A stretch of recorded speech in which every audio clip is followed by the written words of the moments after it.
معظم انقلاب اسلامی در دیدار با مداحان ولایت بیانات مهمی را ایراد فرمودند. ابزار عمده دشمن ترسوندن و هراس افکندنه. شما قوی هستید، او تبلیغ میکنه ضعف شما رو برای اینکه شما رو بترسونه.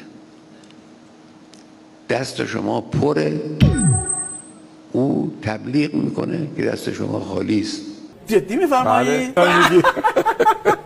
رهبر انقلاب در حالی از قوی بودن و دست پر صحبت می کردند چه حضار داشتند با خودشان کلنجار می رفتند چه آیا رهبر قاد زده یا ما گیج زدیم. مرتب میگن که جمهوری اسلامی نیروهای نیابتی خودش رو در منطقه از دست داد. جمهوری اسلامی نیروی نیابتی نداره. اینم یه غلط دیگه.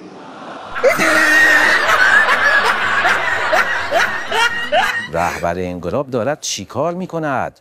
او دارد همان قصه هایی که باهاش بزرگ شدیم و یک عمر باهاش پوز می دادیم را انکار می کند. قاسم سلیمان فرمود اکنون 6 ارتش بیرون از سرزمین ایران برای شما سازماندهی کرد. یک ارتش در لبنان به نام حزب الله، یک ارتش در فلسطین اشغالی به نام حماس و جهاد اسلامی، یک ارتش در سوریه، یک ارتش در عراق به نام هشت الشعبی و یک ارتش در یمن به نام انصار. رهبر انقلاب در ادامه فرمودند اینا نیابت از ما ندارد. ما اگر یک روزی بخوایم اقدام بکنیم احتیاج به نیروی نیابتی هم نداریم. اینم یه غلط دیگه.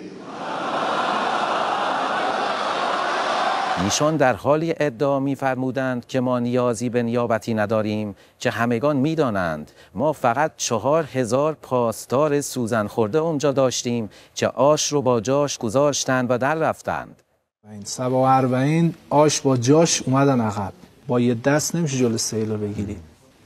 پل مقاومت کردن که دیگه دستور اومد که بریم به سمت لاذقیه، فرودگاه لاذقیه. درسته. رهبر انقلاب مثل اینکه فراموش کرده بودند که خودشان هفته پیش اذعان کرده بودند که راه آسمان و زمین بسته بود و ما هیچ غلطی نمیتوانستیم بکنیم.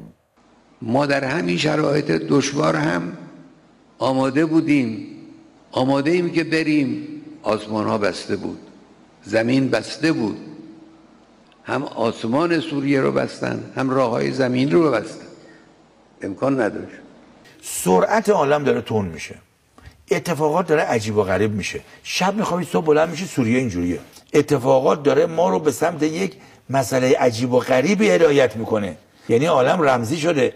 حضرت آقا در پایان سخنان خود را اینطور جمع بندی فرمودند. اونچه که من عرض میکنم بیان سیاسی نیست، حقایقی است که از نزدیک این حقایق رو لمس کردیم.